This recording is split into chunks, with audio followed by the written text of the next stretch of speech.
তুমি যদি সত্যিই সঠিক হও তাহলে সেটা প্রমাণ করার জন্য চিৎকার করতে হয় না।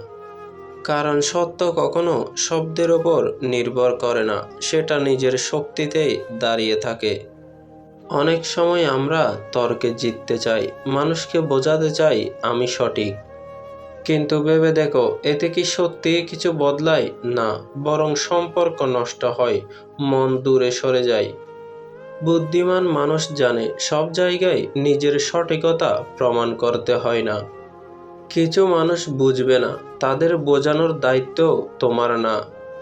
সময় সবচেয়ে বড় প্রমাণ। যদি তুমি সত্যিই সঠিক হও, একদিন সেটাই পরিষ্কার হয়ে যাবে, কোনো তর্ক, কোনো জোর ছাড়াই। তাই আজ থেকে একটা অভ্যাস করো, অপ্রয়োজনীয় তর্ক থেকে নিজেকে দূরে রাখো, নিজের কাজে মন দাও, নিজের সত্যে বিশ্বাস রাখো। কারণ যে সত্য তাকে প্রমাণের দরকার হয় না, সে নিজেই একদিন সবাইকে চুপ করিয়ে দেয়।